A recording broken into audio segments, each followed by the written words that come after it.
श्री गणेशाय नमः। श्री हरि ब्रह्मांड पुराण अध्याय 45। परशुराम का तपस्या के लिए महेंद्र पर्वत पर जाना। वशिष्ठ ने कहा, इस उसके बाद मूर्धाभिषिक्त असीमित तेजस्वी राजाओं के 12,000 जीवित पकड़े हुए क्षत्रियों को ग्रहण कर लिया। वशिष्ठ ने कहा, उसके बाद मूर्धाभिषिक्त असीमित तेजस्वी राजाओं के 12,000 जीवित पकड़े हुए क्षत्रियों को ग्रहण कर लिया। उसके बाद हजारों राजाओं को लेकर मुनियों के साथ वह महापराक्रमी परशु तपोमय कुरुक्षेत्र को चले गए। वहां 5 नदियों के मेल पंजाब में सब क्षत्रियों को गाड़ कर भार्गव परशुराम ने चारों ओर सबको सुखपूर्वक नहाने के लिए तीर्थ स्थान बनाया। वहां पर परशुराम ने जिन राजाओं को मारा, उनके शरीर से उत्पन्न खून से 5 नदियों को भर दिया। वहां उन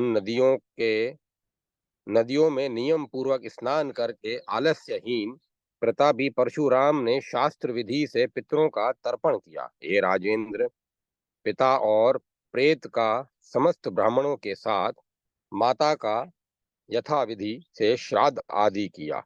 इस प्रकार सबको तारने के प्रतीक वे परशुराम आलस्यहीन और पिता की पूजा में संलग्न रहते हुए तपो में तीर्थ में रहने लगे।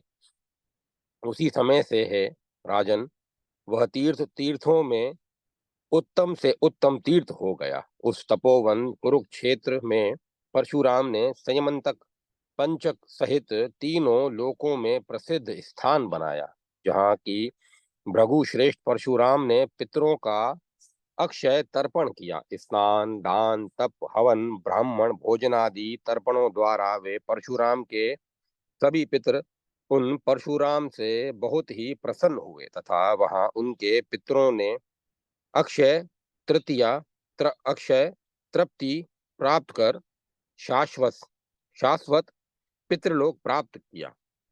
इसीलिए सब पापों को नष्ट करने वाला महापुण्यों से बड़ा हुआ समंत पंचक नामक तीर्थ लोक में प्रसिद्ध हुआ, जहाँ जाने वाले मनुष्यों के समस्त पाप हवा में सूखे पत्ते के समान दूर से ही दूर भाग जाते हैं।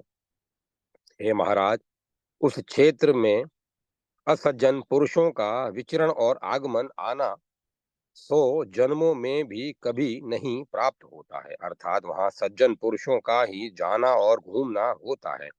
दुष्ट पुरुषों की वहां जाने की इच्छा ही नहीं होती। कुरुक्षेत्र में संयमंतक नामक तीर्थ अत्यंत पवित्र है, जिसमें स्नान कर मनुष्य सब तीर्थों में स्नान किया हुआ हो जाता है।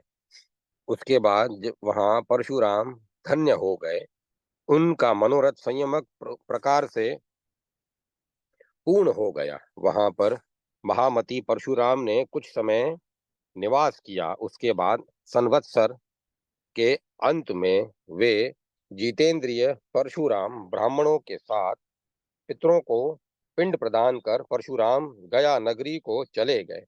उसके बाद वहां जाकर शत्रुओं का दमन करने वाले परशुराम ने श्राद्ध में शास्त्र विधि से पितरों को उद्देश्य करके सत्कृत ब्राह्मणों का तर्पण किया।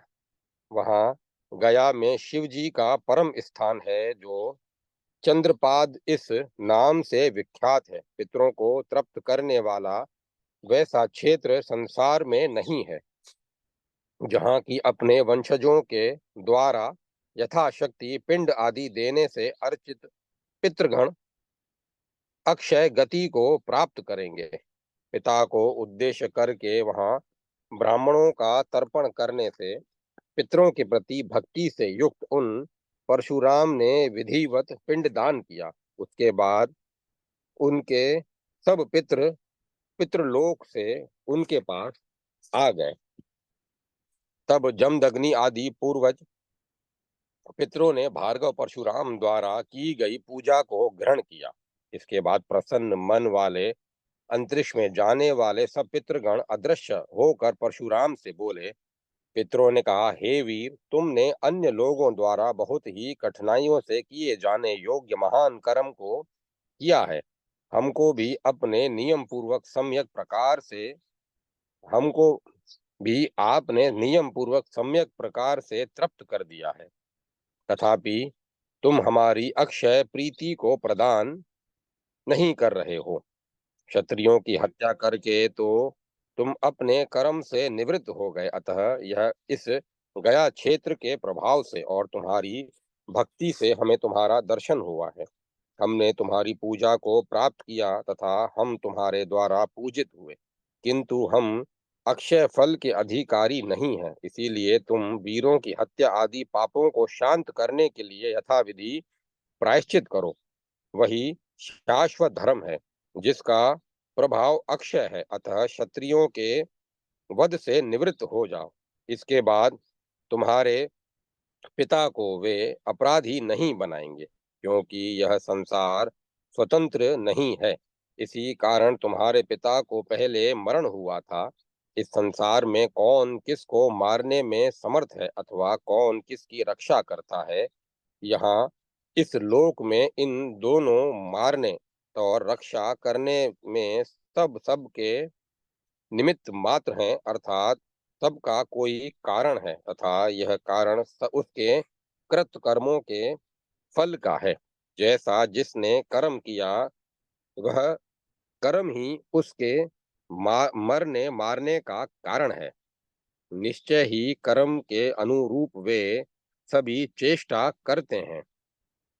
यह मनुष्य काल की आज्ञा का पालन करता है। इस मनुष्य लोक में समय ही बलवान है, इसमें कोई संदेह नहीं है। व्यर्थ ही मनुष्य कहता है कि यह मैंने किया या नहीं किया। कोई कुछ नहीं करता, सब कुछ सब समय की आज्ञा अनुसार होता है। अवधि के बिना, ईश्वर की कृपा के बिना अथवा विधि ब्रह्मा के लिखे हुए के बिना अथवा सीधे कहिए भाग्य के बिना तथा कर्म वादियों के पक्ष में विधि नियम कर्म के बिना पृथ्वी पर प्राणियों को रोक नहीं सकते। हे वत्स, सब कुछ अपने किए गए कर्म की शक्ति से होता है। इसीलिए क्षत्रियों के प्रति क्रोध को छोड़कर हमारा प्रिय करने की इच्छा से शांति को प्राप्त करो। इसी में तुम्हारा कल्याण है, वही हमारा परबल है। वशिष्ठ ने कहा, हे राजन, इस प्रकार परशुराम से कहकर वे सभी पितृ अंतर ध्यान हो गए। परशुराम ने भी उनके समस्त वचन को आदर सहित स्वीकार किया।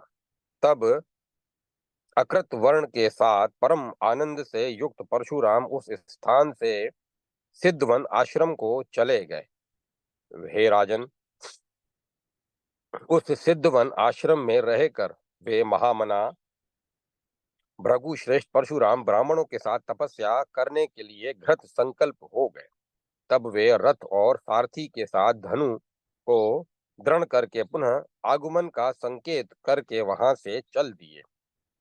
तब पितृ और देवता की पूजा करने वाले उन परशुराम ने समस्त पृथ्वी की परिक्रमा करके सब तीर्थों में स्नान किया। इस प्रकार, हे राजन, उन परशुराम ने लोक व्यवहार का अनुसरण करते हुए पृथ्वी की क्रमशः 3 बार परिक्रमा की। उसके बाद, हे राजन, वे परशुराम ब्राह्मणों से घिरे हुए रहकर पर्वतों में श्रेष्ठ महेंद्र पर्वत पर तपस्या करने के लिए चले गए। तब उन धर्मज्ञ परशुराम ने उस मुनियों और सिद्ध पुरुषों से सेवित महेंद्र पर्वत पर बहुत रातों तक अपना निवास बनाया। तपस्या करते हुए परशुराम को देखने की इच्छा रखने वाले, इंद्रियों को वश में रखने वाले ब्रह्मवादी सब क्षेत्र के निवासी मुनि लोग उन परशुराम को देखने की इच्छा से उनके पास आए। उन मुनियों ने समस्त क्षत्रियों को जलाकर शांत अग्नि स्वरूप तपस्या में आसक्त मन वाले परशुराम को देखा। उसके बाद उन दिव्य तपों में मुनियों को आया हुआ देखकर परशुराम ने उन सब का पूजा करने योग्य सभी व्यवहारों द्वारा उनका पूजन किया। पहले परशुराम ने उन मुनियों से उनकी कुशलता को पूछा और फिर उन महाशयों के साथ सुंदर और पुण्य कथाओं का संवाद किया। उसके बाद उन मुनियों की अनुमति से अश्वमेध यज्ञ करने का उपक्रम किया। फिर हे नृप, यज्ञ की समस्त सामग्रियों को एकत्र कर जुटा कर और विश्वामित्र, भारद्वाज, मार्कंडेय आदि ऋषियों के साथ उनकी अनुमति से गुरु कश्यप को अपना कर गुरु अश्वमेध नामक महान यज्ञ किया। उन महात्मज्ञ उन आत्मज्ञ राम की इस यज्ञ के अधर्व्यू काश्यप हुए और उद्गाता गौतम मुनि हुए तथा विश्वामित्र होता हुए।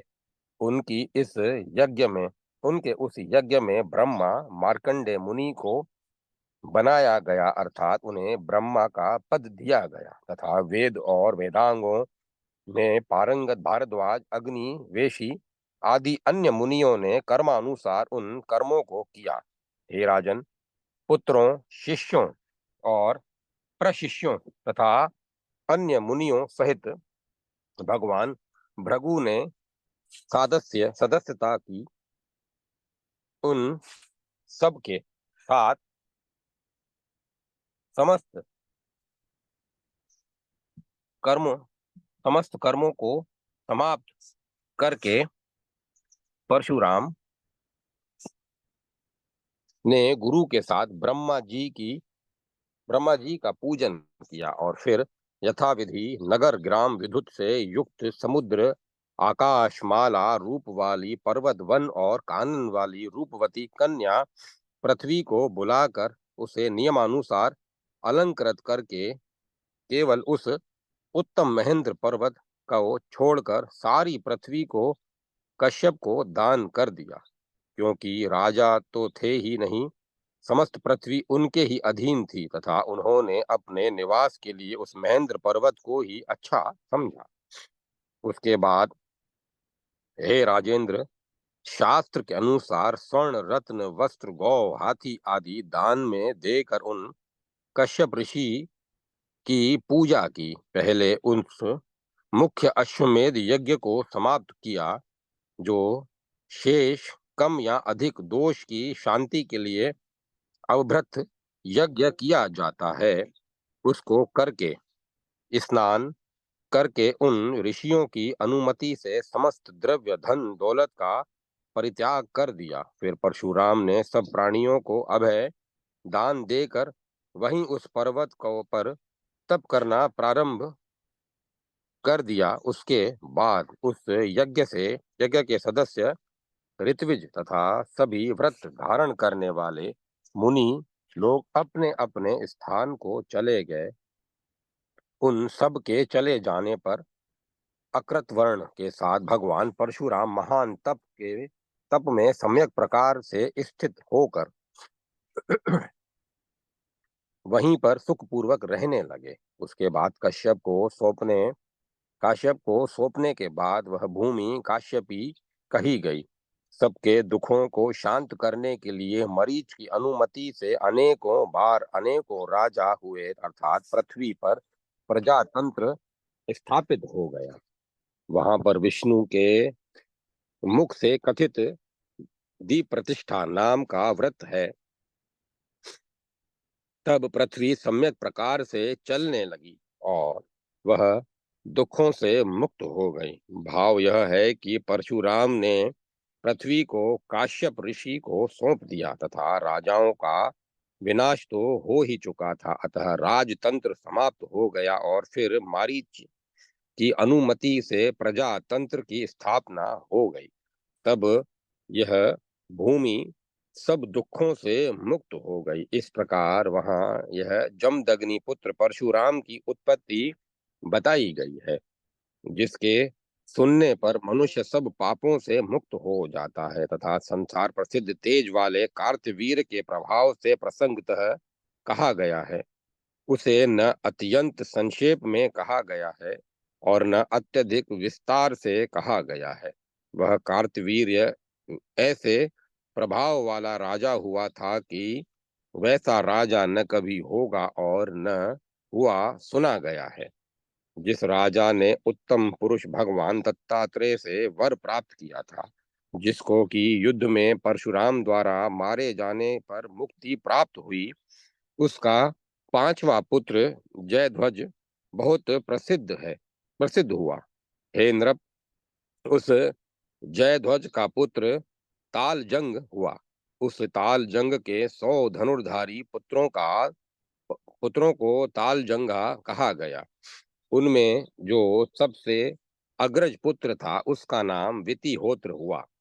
ये सभी वितिहोत्र आदि है कुल के राजाओं के साथ तालजंग राज्य विहीन होकर महान समय तक हिमालय पर्वत के घने वन में रह रहा था। तो तालजंग पहले परशुराम के बाण से पीठ पर घायल हो गया तथा गहरी वेदना से मूर्छित होकर भूमि पर गिर गया था।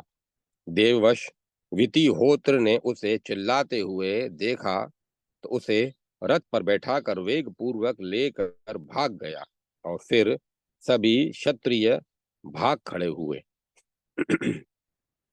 फिर उसके बाद वे सभी भय पीड़ित महान कष्टपूर्ण जीवन को प्राप्त कर शाक मूल और फलों को खाते हुए वहां हिमालय पर्वत के घने जंगल में जाकर छिप कर रहने लगे। उसके बाद तपस्या में मन लगाने के कारण परशुराम के शांत हो जाने पर तालजंग ने अपना राज्य पुत्र के साथ फिर संभाल लिया।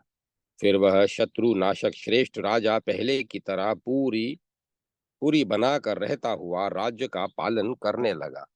जब ऋषि वशिष्ठ राजा सगर से कहते हैं अब ऋषि वशिष्ठ राजा सगर से कहते हैं कि हे महाराज, उस है वंशीय राजा कार्तिकेय का पुत्र तालजंग अपने पुत्रों के साथ पूर्व वैर को स्मरण करता हुआ आपके सामने आ गया।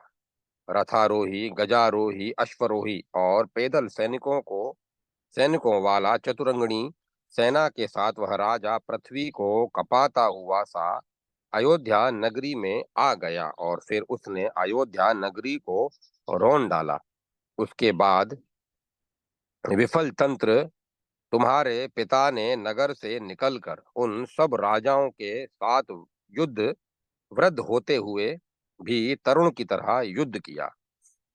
उनके अब अनेक हाथी, घोड़े, रथ और पैदल सैनिक मारे गए और शत्रुओं से हार कर वे वृद्ध राजा तुम्हारे पिता नगर से भाग गए। कोष, सोना और वाहन युक्त राज्य और नगर को छोड़कर वे राजा साथ में रहने वाली तुम्हारी माता के साथ वन में प्रवेश कर गए। वहां पर औरव ऋषि के आश्रम के पास बहुत समय तक निवास करते हुए वहां वे स्वयं वृद्ध होने के कारण शोक और अमर्ष से पीड़ित थे, क्योंकि अब उनमें अपना राज्य वापस लेने की क्षमता नहीं थी। वे बहुत दुखी थे और तथा तुम्हारी माता उन्हें अपनी आंसू भरी हुई आंखों से देखती थी। अतः वे मैं अंत में अनाथ की तरह वे इस संसार से स्वर्ग लोक को चले गए। उसके बाद हे राजन, तुम्हारी माता दुखी और शोक मग्न हो गई और रोती हुई उन्होंने पति के शरीर को चिता में समर्पित कर दिया। पति पर आई हुई आपत्तियों से तथा न खाने पीने पहनने आदि से दुखी तुम्हारी माँ ने अग्नि में प्रवेश करने के लिए अपनी बुद्धि को सुदृढ़ बना लिया। महर्षि औरव ने उस समस्त को सुनकर उन स्वयं ही वे महामुनि ने आश्रम से निकलकर उनको रोकते हुए यह कहा कि हे रानी, तुम्हें मरना नहीं चाहिए, क्योंकि इस तुम्हारे गर्भ में समस्त चक्रवर्तियों में श्रेष्ठ पुत्र स्थित है। इस प्रकार उनके उस वचन को सुनकर तुम्हारी मनस्विनी माँ रुक गई फिर औरव मुनि उनको अपने आश्रम में ले आए। उसके बाद सब दुखों को रोककर तुम्हारे कमल रूपी मुख को देखने की इच्छा रखने वाली तुम्हारी माँ उस आश्रम में सुखपूर्वक रहने लगी। तब उसके बाद उन्होंने समय पर उस औरव आश्रम में तुमको पैदा किया। तब उन मुनि ने तुम्हारे जात कर्म आदि संस्कार किए। उस औरव आश्रम में उनकी कृपा से तुम पलकर बड़े हुए, युवक हुए, शत्रुओं का नाश करने वाले। हे राजन, इस प्रकार तुमने सब जान लिया है कि ऐसे प्रभाव वाला राजा कार्तवीर्य इस पृथ्वी पर हुआ था। इस व्रत के प्रभाव से वह सब लोकों में प्रसिद्ध हुआ। जिसके वंश में उत्पन्न होने ताल जंग ने तुम्हारे पिता को युद्ध में जीत लिया। जो वन में रहने लगे थे, उस समस्त वृतांत को मैंने तुम्हें सुना दिया है, तथा यह तुमसे कहा गया उत्तम वृतांत मंत्र और तंत्र सहित समस्त लोकों के में फल प्रदान करने वाला है। इसको पढ़ने सुनने वाला राजा को पुरुषार्थ, चतुष्टय, धर्म, अर्थ, काम और मोक्ष के विषय में तीनों लोकों में कोई दुर्लभ वस्तु अभिषिप्त हो जाती है। अर्थात इस कथा को सुनने वाले राजा के लिए संसार में कोई इच्छित वस्तु दुर्लभ नहीं है। वह जो चाहेगा वह मिल जाएगा। वशिष्ठ ने राजा सगर से कहा कि इस प्रकार मैंने संक्षेप में है वंशीय कार्तवीर और परशुराम मुनि के व्रत को तुम्हें सुना दिया, और अधिक तुमसे क्या कहूँ। जैमिनी ने कहा, उसके बाद उस राजा सगर ने हाथ जोड़कर उन्हें वशिष्ठ मुनि से कहा कि हे भगवन, मैं इस व्रत को करना चाहता हूँ। सम्यक प्रकार से उपदेश द्वारा मुझे अनुमति प्रदान कीजिए। उस उपदेश कर्म द्वारा मैं कृतार्थ हो गया हूँ, इसमें संदेह नहीं है। ऐसा जब उस राजा ने कहा तो मुनि ने कहा कि ठीक है, मैं तुम्हें दीक्षा दूंगा। तब उन मुनि ने शास्त्रोक्त रीति से राजा को दीक्षा दी। उसके बाद वशिष्ठ द्वारा दीक्षित होकर उस नृपश्रेष्ठ राजा ने द्रव्यों को लाकर विधिवत इस शुभ व्रत का प्रचार किया। तब उस राजा ने उस विधि से जगन्नाथ जगन्नाथ की पूजा करके और पूजा समाप्त कर यथा योग्य गुरु की अनुमति लेकर इस अनुत्तम व्रत का अनुत्तम व्रत को करने की प्रतिज्ञा की। हे महामती, मैं इस व्रत को आजीवन धारण करूंगा। इसके बाद राजा को अनुमति देकर पीछे आते हुए राजा को लौटाकर भगवान ऋषि वशिष्ठ अपने आश्रम को चले गए। इस प्रकार श्री ब्रह्मांड पुराण वायु प्रोक्त मध्य भाग तृतीय उपोद्घात पाद 47वां अध्याय परशुराम का तपस्या के लिए महेंद्र पर्वत पर जाना संपन्न हुआ। जय माता सरस्वती। जय माता सरस्वती। अध्याय 48 सगर प्रतिज्ञा पालन। जेमिनी ने कहा कि जब मुनि वशिष्ठ चले गए तब उस श्रेष्ठ राजा सगर ने अयोध्या में रहते हुए पृथ्वी का पालन किया। सब संपत्तियों और गुणों से युक्त, सब धर्म और अर्थ के तत्व को जानने वाला वह राजा आयु से बालक था, परंतु कर्म से वृद्धों द्वारा भी मान्य था। वह बालक था, फिर भी वह दिन में नहीं खाता था और रात में सोता था। तो उस अपने पिता की बीती हुई कहानी को स्मरण करता हुआ सोता था। वह उस प्राचीन घटना को स्मरण करता हुआ लंबी और गर्म श्वास हर समय उद्विग्न हृदय से रहता था।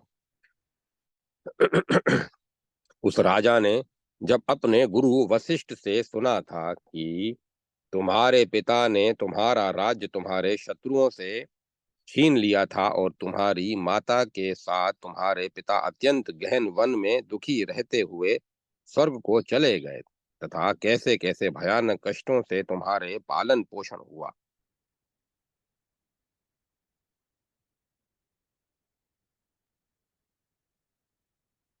उस इस सब से शोकाकुल और क्रोधित उस सत्य प्रतिज्ञ सूर्यवंशी राजा सगर ने समस्त शत्रु कुल का नाश करने के लिए उस पराजय रूपी अग्नि को सहन करने की प्रतिज्ञा की। उसके बाद कभी कुछ मंगल करने की इच्छा रखने वाले उस राजा सगर ने सकल दिशाओं के क्रम से शत्रुओं को जीतने का मन बनाया।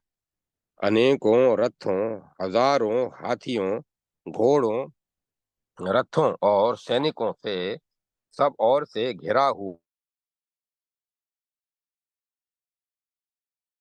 लिए निकल पड़ा और फिर अपने सैन्य समूह में दौड़ते हुए घोड़ों के द्वारा उड़ती हुई धूली से ऐसा लगता था मानो कि विष्णु द्वारा प्रलय काल के समुद्र के जल में लहरों को पैदा कर दिया गया हो। मदमत हाथियों के झुंडों से समस्त पर्वत ही भूमंडल बन गए हो। श्वेत छत्र की ध्वजाओं से भी चंद्रमा की सुंदर किरणों से चमकते हुए आकाश के साथ ही समस्त पर्वतों से युक्त भूमंडल की भी श्वेत सा लगता था। उसे ऐसे सैन्य समूह से युक्त उस राजा सगर ने शत्रुओं को मारने के लिए प्रस्थान कर दिया। उस राजा की आगे चलने वाली सेना के झुंड के चरणों से घसीटे गए पर्वत समूह की धूलि से पृथ्वी का निम्न भाग भर गया था। ऐसी भूमि पर राजा के जाते हुए प्रत्येक चतुरंगनी सेनाओं द्वारा उठाई गई धूलि से ऊंची नीची भूमि भी समतल भूमि हो गई थी। भाव यह है कि उसके उसकी चतुरंगनी सेना में हाथियों, घोड़ों, रथों और पैदल सैनिकों के चलने से इतनी धूली उड़ रही थी कि वहां पर जमीन पर जितनी नीची भूमि थी उस पर धूल जमने से सारी भूमि समतल हो गई है। वहां पर अतिशयोक्ति की सुंदर छटा है। तब युद्ध भूमि में अनेक मत वाले हाथियों, घोड़ों, रथों तथा अनेक सवार सैनिकों तथा पैदल सैनिकों तथा युद्ध के व्यूह बनाए हुए वीरों को मारता हुआ वह राजा असुरों की सेना को मारते हुए भगवान शिव की शोभा को धारण कर रहा था। जैसे ही वह नगर में प्रवेश करता था तो दूसरे से ही निंदा करते हुए पराजय समझकर उनका शीघ्र ही नगर से भाग जाना ही प्राणियों को धैर्य धारण का उपाय था, अर्थात भाग जाने के अलावा अन्य कोई उपाय नहीं था। दिशाओं को जीतने की इच्छा रखने वाला वह राजा सगर जिस राजा के देश में अभियान आक्रमण करता था वह राजा शीघ्र ही उसके सामने नतमस्तक हो जाता था। इस प्रकार अपने पदों का अनुसरण करने वाले सभी राजाओं को जीतकर उस राज्य में किन्हीं को संकेतगामी बनाकर अपने राज्य में लौट आया। इस प्रकार सभी दिशाओं में अपने राज्य का विस्तार करता हुआ दक्षिण की ओर अभिमुख होकर हयाधिपति तालजंग द्वारा किए गए पूर्व वैर को याद करता हुआ है वंशीय राजाओं की ओर चल पड़ा। उसके बाद उसका समग्र रथों और हाथियों वाले है वंश के वीर राजाओं के साथ रोमांचकारी संग्राम हुआ, जहां महाबाहु क्रोधित कौशलेश्वर राजा सगर ने युद्ध में है राजाओं की हजारों सेनाओं को मार डाला।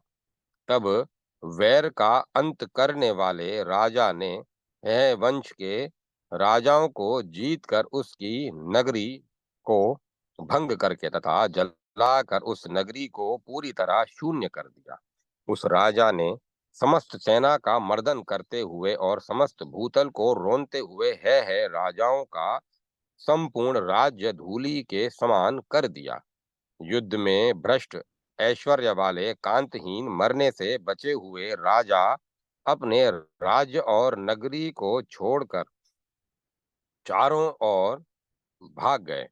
उन भागते हुए राजाओं को और उनका अनुसरण करते हुए राजाओं को राजा सगर ने उसी तरह मार डाला जिस प्रकार की क्रुद्ध यमराज प्रजाओं को मार डालता है। उसके बाद जो इधर उधर भाग गए उन राजाओं के प्रति क्रोधित शत्रुहंता राजा सगर ने शत्रु भीषण महाभयंकर भार्गव अस्त्र को छोड़ दिया। उस छोड़े गए अत्यंत रौद्र तीनों लोकों को भयभीत करने वाले चमकते हुए भार्गव अस्त्र की ज्वालाओं से जलते हुए विवश शरीरों वाले राजा लोग शीघ्र ही वाव्य अस्त्र से आवृत हो गए। तब धूम निकलने से जिनकी दृष्टि अवरुद्ध हो गई वे सब भूमि पर लौटते हुए बहुत अधिक अंधकार के कारण थोड़ी देर पृथ्वी पर घूमने लगे। भाव यह है कि राजा सगर के द्वारा भार्गव अस्त्र का प्रहार किया तो वह भार्गव अस्त्र इतना रौद्र और तीनों लोगों को भयभीत करने वाला था कि उसकी चमकती हुई ज्वालाओं से बेवश राजाओं के शरीर जलने लगे। उनके शरीर जल ही रहे थे राजा सगर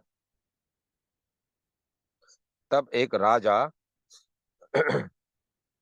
तब तक राजा सगर ने वाव्य अस्त्र का प्रयोग कर दिया।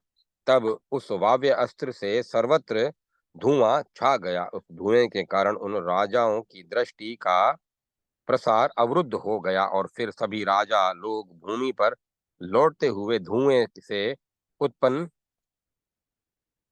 अंधकार उत्पन्न धुएं से उत्पन्न अंधकार की अधिक मात्रा के कारण वहीं चक्कर काटने लगे।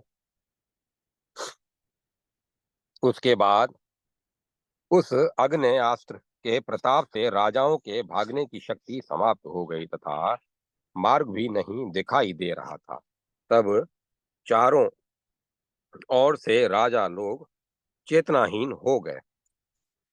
उनका शरीर परवश हो गया और फिर उन सब का मन व्याकुल हो गया। अतः व्याकुल चित्त वाले तथा सब अधिक डरे हुए राजा वस्त्र अस्त्र कवच और भूषण आदि से भी रहित हो गए और बिखरे हुए बालों वाले सब पागलों की तरह शत्रु भावों का अधिकतर अधिकतर अनुकरण कर रहे थे। प्रलय काल में संक्षुब्ध सागर के आकार वाले उस बलि राजा सगर ने युद्ध में समस्त है वंशीय राजाओं को जीतकर कंबोज के राजाओं पर अतिक्रमण कर दिया। अनेक प्रकार बाजों की घोष ध्वनि से आहत तथा नगाड़ों की ध्वनि के सुनने से जिनके धैर्य नष्ट हो गए ऐसे राजागण शीघ्र ही अपने राज्य सेना अपने नगर और अपनी स्त्रियों को छोड़कर विमुड़ हो गए। वे नहीं समझ पा रहे थे कि क्या करें और क्या न करें। इस प्रकार वे सब कंबोज ताल जंग शक यवन किरात आदि तथा उनके साथ वाले वे ये सभी शत्रु राजा जिनके पूर्व अपराध थे वे सभी अस्त्रों के भय से सब दिशाओं में घूमने लगे। अर्थात सब राजा अपने अपने राज्यों को छोड़कर भाग गए।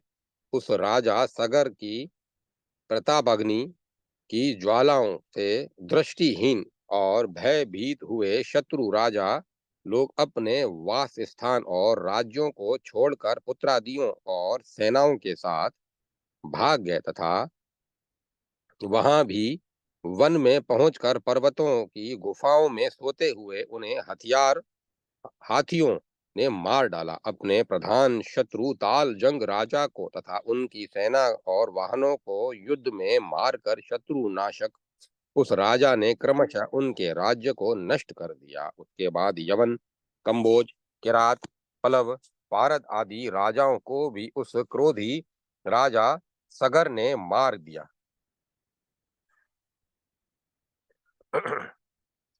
और उस राजा द्वारा युद्ध में सभी राजा मार दिए गए। तथा जो मरने से बचे हुए थे वे सब डरे हुए टुकड़ियां बनाकर चारों ओर भाग गए।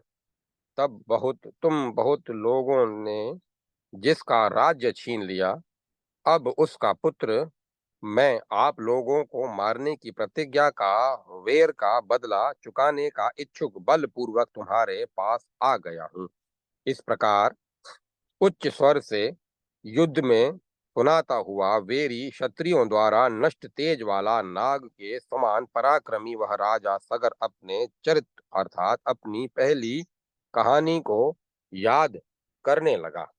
स्त्री बालक के साथ समस्त शत्रु शत्रु कुल को नाश तक पहुंचाने में दीक्षा प्राप्त उस श्रेष्ठ राजा सगर को देखकर डरे हुए 7 राजाओं के कुलों में उत्पन्न हुए प्रख्यात राजाओं में श्रेष्ठ पारद पलव पलव आदि शत्रु राजा इक्ष्वाकु वंशीय राजाओं के कुल गुरु वशिष्ठ के पास चारों ओर से आकर अपने प्राणों की रक्षा के लिए वशिष्ठ आश्रम के पास रहते हुए ऋषियों से घिरे हुए वशिष्ठ के पास पहुंचे। वशिष्ठ के पास पहुंचकर हाथ जोड़कर खड़े हुए सब राजाओं ने कहा कि हे ब्राह्मण, अभय चाहने वाले, हम पीड़ितों को शरण में लीजिए और राजा सगर के अस्त्रों की अग्नि से जले हुए शरीरों वाले हम सब की रक्षा कीजिए। राजा बोले राजा लोग बोले कि राजा सगर पुराने वेर को अपने अंतःकरण में रखे हुए हम सबको पूर्ण रूप से मार रहे हैं। वे हम में से एक को भी शेष छोड़ना नहीं चाहते हैं। हम लोग किसी तरह भय से उनसे बचकर निकल आए हैं क्योंकि हम जीना चाहते हैं।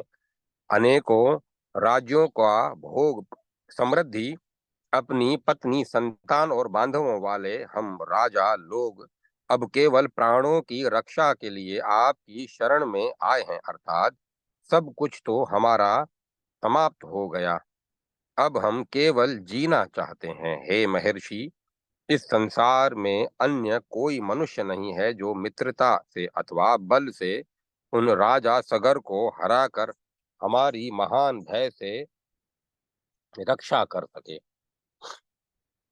आप मुनिवर निश्चय ही सूर्य वंश में पैदा हुए राजाओं के कुल गुरु हैं तथा उन पूर्वज राजाओं पर जैसा आपका प्रभाव था वैसा ही इन पर है। हे विभो, आप हमारे मित्र माता पिता और लोगों के गुरु हैं, इसीलिए हे महाभाग आप हमारी रक्षा कर सकते हैं।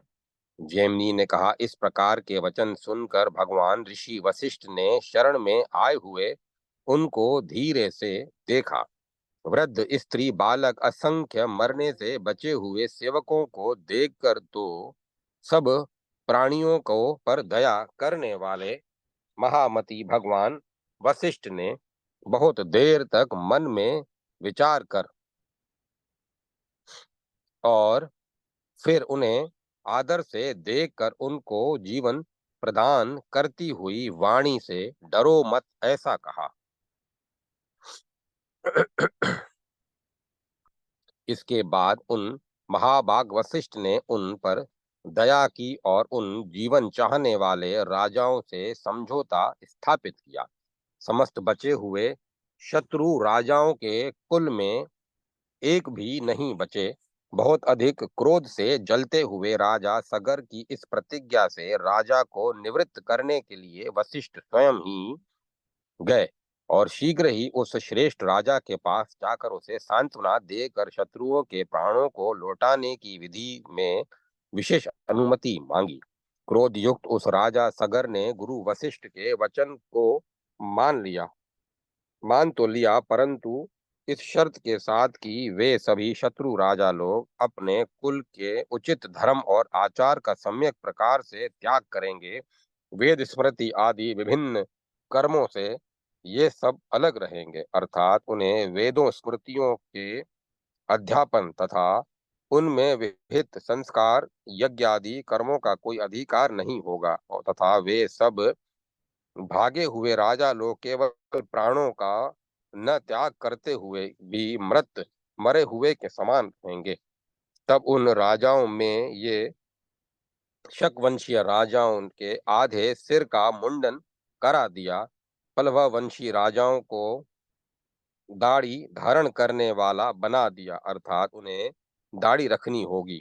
यवन की दाढ़ियां कटवा दी। इस प्रकार कंबोजों और चबूकों को भी दाढ़ी रहित कर दिया।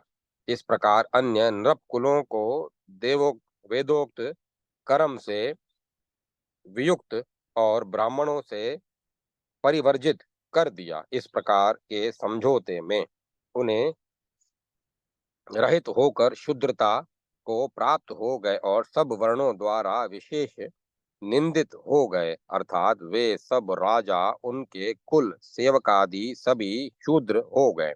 इस प्रकार वे सब कुल संसार में धिक्कृत्य नरशंस निर्लज क्रूर मजदूर मलेच्छ जातियां हो गए। इसके बाद उस राजा सगर द्वारा छोड़े गए वे सभी शक यवन किरात आदि ने अपने आचरण व्यवहार और वेशभूषा को त्याग कर पर्वतों की गहन गुफाओं को अपना आश्रय बनाया। आज भी सज्जनों द्वारा ये जातियां असत्य कार्यों में प्रवृत्त मानी गई हैं। आज भी ये जातियां दुष्ट चित्त वाली हो महाराज सगर की प्रतिज्ञा का पालन कर रही है। इस प्रकार श्री ब्रह्मांड पुराण वायु प्रोक्त मध्य भाग तृतीय उपोद्घात पाद 48वां अध्याय सगर प्रतिज्ञा पालन संपन्न हुआ। जय माता सरस्वती। जय मां सरस्वती। अध्याय 49वां सगर दिग्विजय। जेमिनी ने कहा कि इस प्रकार ऋषि श्रेष्ठ वशिष्ठ की अनुमति प्राप्त कर उस राजा सगर ने महान सेना को लेकर विदर्भों पर आक्रमण कर दिया, अर्थात विदर्भ राज्य पर आक्रमण कर दिया। उसके बाद विदर्भ राज ने केशिकी नाम की अनुपम और राजा सगर के अनुरूप अपनी पुत्री को राजा सगर के लिए निवेदन कर दिया। उस राजा शार्दुल भूमि पालक सगर ने विधिवत अग्नि को साक्षी बनाकर शुभ मुहूर्त में केशनी का पाणी ग्रहण कर लिया। कुछ दिनों तक उसके घर में रहकर उस विदर्भ राज से अत्यंत आदर प्राप्त कर वह राजा सगर विदर्भ राज से मंत्रणा लेकर वहां से जाने का उपक्रम करने लगे। तब जब वहां से अनुमति लेकर राजा चलने को तैयार हुए तो विदर्भ राज ने उन्हें वैवाहिक दान दहेज द्वारा आदर के साथ विदा किया। फिर उस नगर से निकलकर शूरसेनों के पास गए। उसके बाद वे राजा सगर अपने ममेरे भाई यादवों द्वारा अपार धनों से संतृप्त होकर मथुरा नगरी से निकल गए। इस प्रकार उन राजा सगर ने इस पृथ्वी को जीतकर उन सब देश के राजाओं को करों द्वारा संकेतक बना दिया, अर्थात सभी विजित राज्यों के राजा राजा सगर को कर देते थे। राजा सगर ने उनका राज्य छीन लिया। राजा सगर ने उनका राज्य नहीं छीना, परंतु प्रशासन छीन लिया। तुम राज्य करो, हमें कर दो, इसके उसके अपने सानुग राजाओं को अपने अपने राज्य जाने का अनुमान कर अनुसरण करने वाले राजाओं को जाने की अनुमति दे दी। उसके बाद महान बल से सेना की टुकड़ियों से घिरे हुए वे राजा धीरे धीरे सभी देशों में घूमते हुए अपने राज्य के निकट पहुंच गए। मार्ग में अनेकों उपपद राजाओं द्वारा सत्कृत होता हुआ अनेकों जनपदों में से घूमते हुए शीघ्र अयोध्या नगरी में आ पहुंचे। तब उन महाराज सगर के आगमन को जानकर महोत्सव मनाने के लिए समुत्सुक नागरिकों ने नगरी को अलंकृत कर दिया। उसके बाद वह समस्त नगरी कौतुक और मंगलकारी सिंची हुई और समतल भूभाग वाली हो गई, अर्थात चारों ओर जल का छिड़काव हो गया और उसे पूरी तरह साफ सुथरा कर सुंदर बना दिया गया तथा सैकड़ों भरे हुए घड़े चारों तरफ रख दिए गए। ऊंची ऊंची ध्वजाओं और पताकाओं से उसे सजा दिया गया। सर्वत्र अगरू की धूप से युक्त होकर अनेक रंगों से रंगों के फूलों से उज्जवल बना दी गई। सच्चे रत्नों से सिंह द्वार तथा नगर द्वार और महल भूषित थे तथा फूलों और खिलों की वर्षाओं से महापथ सजा दिए गए। उस नगरी का प्रत्येक घर महान उत्सव से समायुक्त हो गया, अर्थात प्रत्येक घर में महान उत्सव मनाया जा रहा था। प्रत्येक घर में शेषनाग, वास्तु देवता और ग्रह मालिनी की पूजाएं हो रही थी। समस्त दिशाओं को जीतने वाले राजा सगर का सम्यक दर्शन करने के लिए आनंदित और हर्ष से प्रफुल्लित नगर निवासियों ने नगर को चारों ओर सजा दिया था। उसके बाद अंतःपुर में रहने वाली सभी प्रजाएं गणिकाओं से युक्त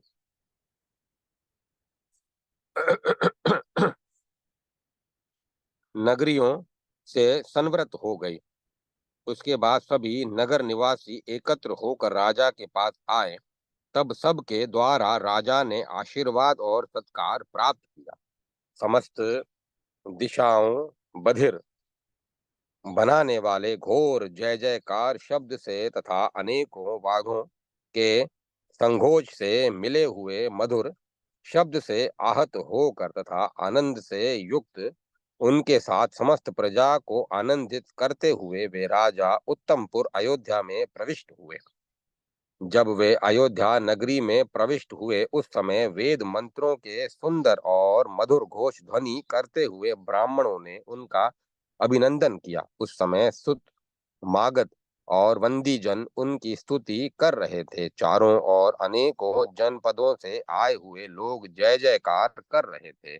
कहीं कलताल से के स्वर मिश्रित वीणा और बांसुरी की ध्वनियों के साथ गायक जन गाने गा रहे थे तथा गणिकाएं नृत्य कर रही थी। उन सब से सुशोभित श्वेत छत्र से विराजित वे राजा शोभा पा रहे थे। अनेक उनके चारों ओर खिले और फूलों के पराग फेंके जा रहे थे। ऐसी अपनी अयोध्या नगरी में महाराज सगर ने उसी प्रकार प्रवेश किया जिस प्रकार की इंद्र ने इंद्रपुरी में प्रवेश किया था। फिर दृष्टि मात्र से पवित्र गंध वाले ब्राह्मणों द्वारा निर्दिष्ट मार्ग से राजा नगर के मध्य में समस्त प्रकार की संपत्तियों से अलंकृत घर में गए। उसके बाद आनंद सहित अपनी पत्नी के साथ यान से हृष्ट पुष्ट लोगों से रक्षित माता के घर में प्रविष्ट हुए। तब पलंग पर बैठी हुई माँ के पास जाकर विनयान्वत हो उनके चरणों को स्पर्श करके सिर झुकाकर उनको प्रणाम किया। उन माताश्री ने भी हर्ष से गदगद वाणी से उनका अभिनंदन कर हर्ष से उतावली हो उठकर पुत्र को गले से लगाकर चुंबन कर लिया तथा बहुत आशीर्वादों से उन दोनों पुत्र और पुत्र वधुओं का अभिनंदन किया। वहां बैठकर राजा ने अपनी समस्त घटित कथा को देर तक सुनाया। उन अपनी माता से अनुमति प्राप्त कर वे राजा उनके घर से निकल गए। उसके बाद वे राजा श्वेत व्यंजनों पंखों से हवा किए जाते हुए अनुचरों सहित धीरे से देवों की सभा में इंद्र के समान श्रीमानों की सभा में चले गए। उस अनेक राजाओं से सेवित दिव्य सभा में प्रवेश करके सब गुरुजनों को नमस्कार कर उनके आशीर्वादों से अभिनंदित हुए अभिनंदित हुए। अनेकों जनपदों के स्वामी राजाओं द्वारा सम्यक प्रकार से सेवित दिव्य शुभ सिंहासन पर बैठे। वहां पर वे राज्य श्रेष्ठ प्रसन्न रहते हुए अनेकों कथाएं करते हुए बंधुओं के साथ बहुत दिन तक रहे। अनेकों प्रकार की कथाएं करते हुए वे राज्य श्रेष्ठ वहां प्रेम पूर्वक बंधुओं के साथ बहुत दिन रहे।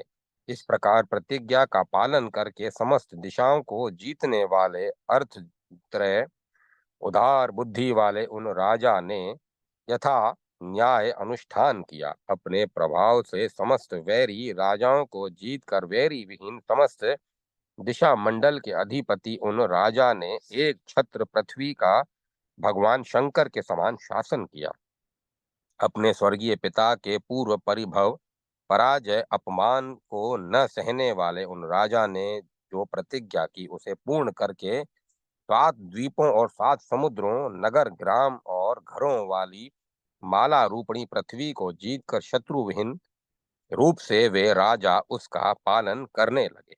उसके बाद समय बीतने पर भगवान ऋषि वशिष्ठ उन अनश्वर राजा को पुनः देखने की इच्छा से आए। उन मुनि श्रेष्ठ वशिष्ठ ने को आया हुआ देखकर अत्यंत उत्कंठित पूजा का सामान हाथ में लेकर उन राजाओं के साथ महामती राजा सगर ने अर्घ्यपादादियों से सम्यक प्रकार से पूजा कर गुरु भक्ति से समन्वित हो उनको प्रणाम किया। तब वशिष्ठ ने सगर को आगे बढ़ने का आशीर्वाद देकर बैठो इस प्रकार कहा। तब मुनि के द्वारा अनुमति प्राप्त कर वह श्रेष्ठ राजा अपनी पत्नी और राजाओं के साथ स्वर्ण परमासन पर बैठ गए।